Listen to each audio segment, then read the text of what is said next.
Silverstein. I was a member of the tree panel. Just want to make a couple very brief comments. As you can see, I'm the only member of the panel that's here today. And I think the problem is that we did not receive adequate notice about this meeting. I received an email that I didn't see until last night. It came out Tuesday afternoon. It went to my spam box. Didn't go into my inbox for some reason, but I did see it last night. I attempted to call other members of the panel, and the two that I reached had not seen the email at all. And would have liked to have been here today, but unfortunately we're not able to attend. So I just want to let you know that there are at least several of us who are still very interested in this topic, and but they could not be here due to lack of notice. I think notices, while email works well, not everybody checks their emails that often. I just think that written notices could be mailed in advance to give people like me more of an opportunity to be here. The second little point I want to make is about your qualified citizen review process. I didn't know anything about that until I just read it very quickly this morning.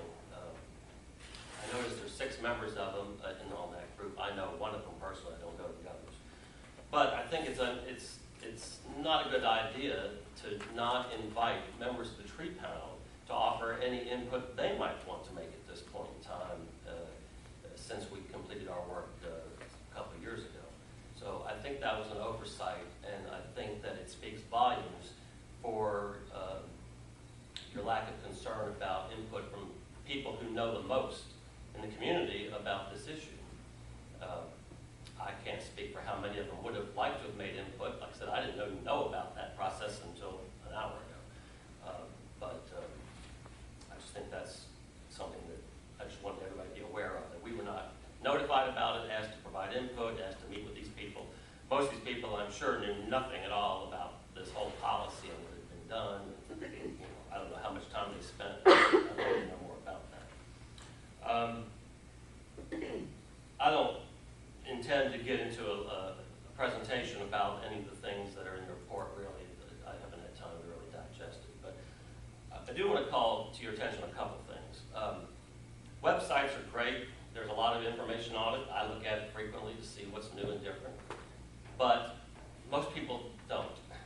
And it's not the only way to communicate with people. And I know you do some things with your things that go with the bills, and those are helpful. But I think more needs to be done to communicate with people other than expecting them to find it on the website. I love the outage map, and I look at that regularly if my power's on, but unfortunately if your power's out, you have no way of seeing. Our power was out last week along with almost 7,000 other people in West Knoxville, and all I know is what the TV reported was that it was caused by a squirrel, and luckily it was a relatively brief outage. But so I just do want to call your attention to the fact that there are still outages caused by a lot of things other than trees. One little thing that when we're talking about the storm issues and communications, when the power is widespread out, people just do not have access to much other than a battery-powered radio, which we use. And I would suggest, because you can't get TV, is that you try to communicate more through radio, especially the major stations. WIBK, News Talking, WZK is very good. Now, the weather, the TV stations do simulcast frequently in the most severe storms. If it's really severe, they are simulcasting those on the radio. So if you communicate with the TV station, their weather people, that are being heard on radio, not necessarily on TV, that I think that might be a way to communicate a little more information. I know during a storm, you don't have a lot of information you can really share other than how many people are out, and you don't even know yet what the future's going to be. But I would just suggest radio and the weather people at the TV stations might be a way to communicate with more people, because if you have no power, it's very frustrating because you have no idea what's going to happen.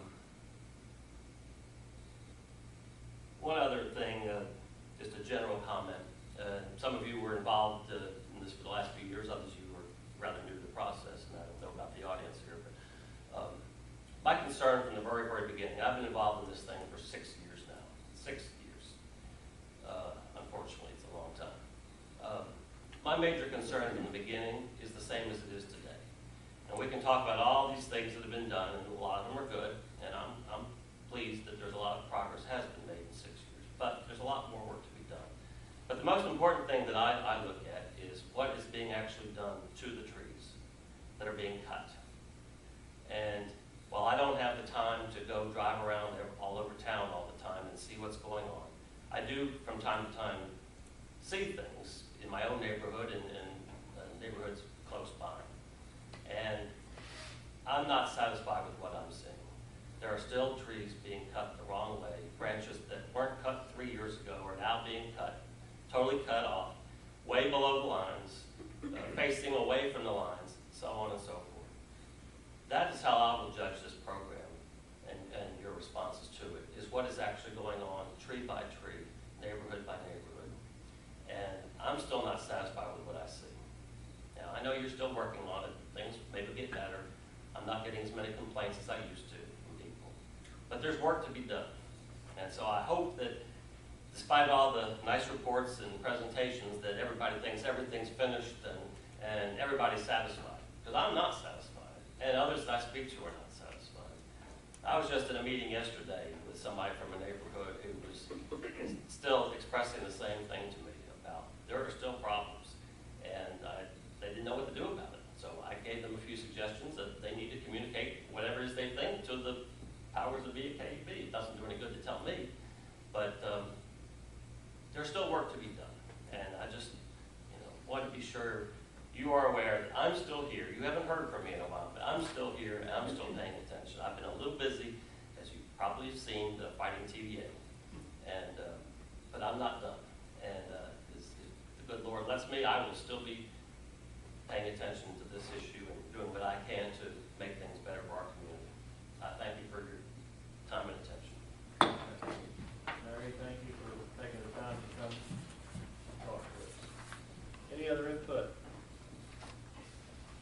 Okay, following adjournment of this meeting, we'll have board staff have an informal lunch session across the hall that is open to the public.